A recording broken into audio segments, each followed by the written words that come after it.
Hello, my name is JimJug23, and today I'm gonna do a Radiohead discography ranking. Just a real quick little thing.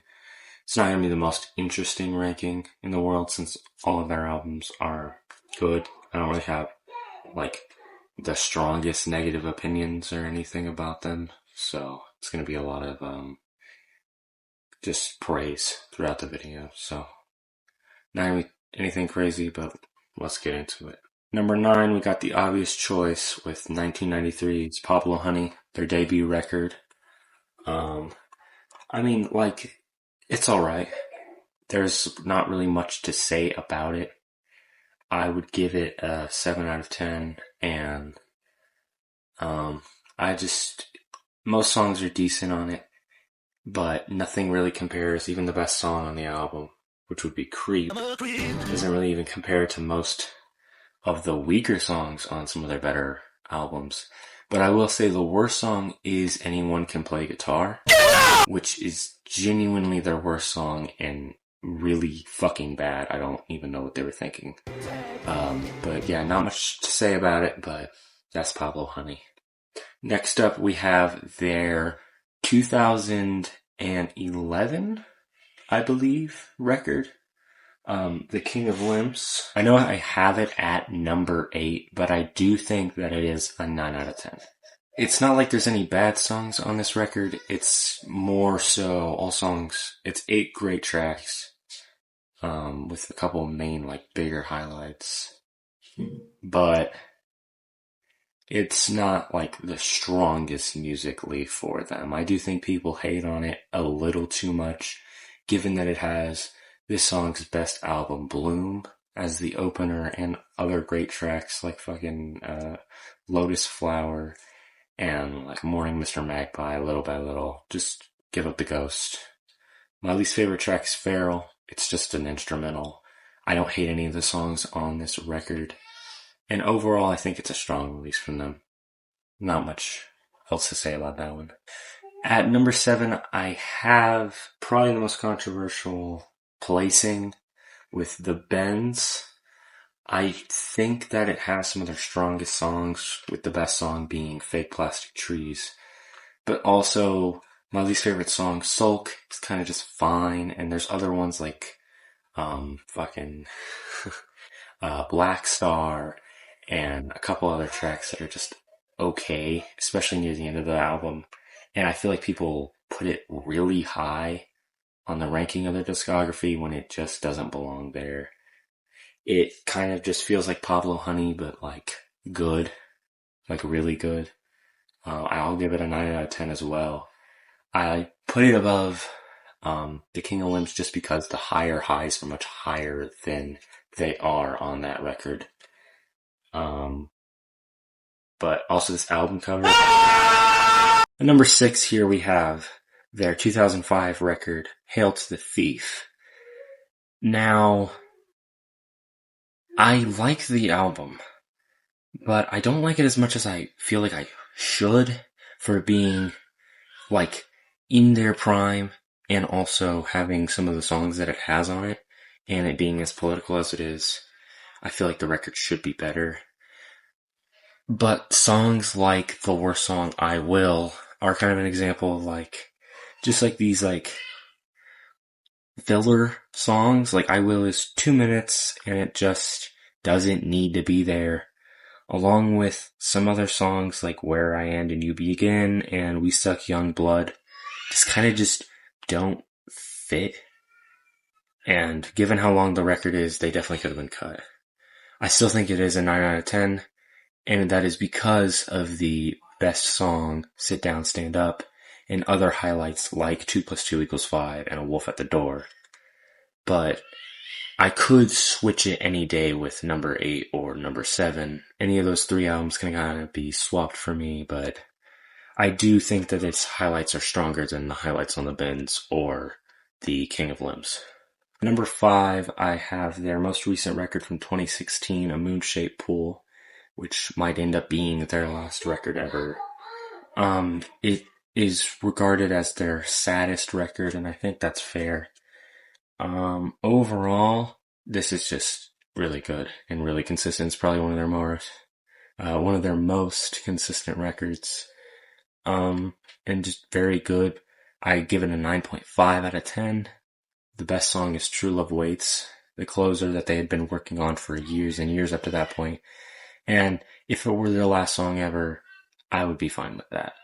And the worst song is Present Tense. It's kind of just the same sonically as a lot of the tracks on the record. And at that point in the album, I'm like, okay, we can end it here. And that's pretty much what keeps it from being that perfect. 10 out of 10, along with, just the general sound of the record not being as enjoyable as some of their other stuff, I guess. At number 4, I have their 2001 record, Amnesiac. This is just really good. Another 9.5 out of 10. It's pretty much perfect. Like, it's pretty much throwaways from Kid A. And, the tracks are all really good, but they're a step down from that. That's pretty much all I have to say about it. The best song is Life in a Glass House, and the worst song is Hunting Bears. It's just kind of 2 minutes of guitar. I don't really have an issue with it. I wouldn't say any individual track stands out as the ultimate best. They're all kind of on the same level, but that level is very high. And this is just their most underrated, probably, record. I find it very low on lists, and Pull Pull Revolving Doors is a straight banger. At number 3, I have their 2007 record, In Rainbows. I would give this a 10 out of 10, along with the other albums in their top 3, which is universally considered their top 3 records. I don't think many people disagree with it. Just, incredible. I don't know, it's top 20 albums ever, and it's not even in their top 2 albums ever. I'll say that the best song is Jigsaw Falling Into Place, but just like Amnesiac, pretty much every song is on that level, except the weakest track, which I would say is House of Cards. It just kind of is like a filler track to me. I wouldn't get rid of it off the album, and I wouldn't say it's near the quality of the rest of the songs. It's a good song. It's better than probably every song off of Pablo Honey, but it's not, on the level of 15th Step or Nude or something. But this is incredible, obviously. And we're back to Kid A being right there, with number 2 being Kid A. I have the remaster, which, from fucking 2 years ago. But another 10 out of 10. Probably their most concise, I would consider it an album overall. It's the same as Amnesiac, where I feel like the album as a whole is more of what I'm praising, and not as much as individual songs, which I would probably point out. More of the highlights of OK Computer would be that, as opposed to Kid A. I feel like everything is on the level of the best song. Everything in its right place just kind of edges out everything. But How to Disappear Completely, Kid A, the national anthem, the motion picture soundtrack, just literally everything is on the highest level. My least favorite track is Tree Fingers, I guess, because that track is fucking great and just a really nice cleanser after How to Disappear Completely into, I believe, Optimistic, and I'm not going to fact check that, but just really fucking good. What the fuck? And it's not even their best record. Tricks on it. Just one of the best records of all time. And at number 1, I have their 1997 album, OK Computer. This is my 3rd favorite album of all time.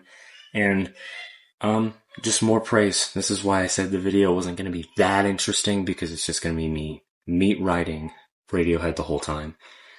Another 10 out of 10. The best track is fucking Paranoid Android. But I will say the weakest track for me is The Tourist. You might expect me to say Fitter Happier, but I don't know. That track is really fucking cool. And I don't care how short it is or how not of a song it is. But The Tourist is kind of a little bit of an underwhelming ending. It's not on the same level as the rest of the songs on the album. I still think it's a really, really good song, but I just wouldn't say it's on their level. It's kind of like House of Cards a little bit, but better than House of Cards. But just so goddamn good. I don't even know what to say about it, but I will say, but I will say that it is less of like overall, like the album is the experience, and I would say like the individual songs for me are like the highlights of it, as contrasted from Kid A and how I feel about that one. Yeah, every song is a banger.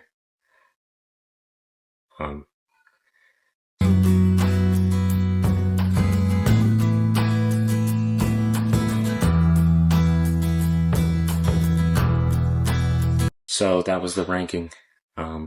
Yeah, like, subscribe, and all that stuff. This was a very good video, trust me. And it wasn't just me writing Radiohead the whole time. But they are my favorite band of all time, so fight me. And more stuff like this later. But yeah, that's a very deep and awesome outro that everyone is going to find emotional.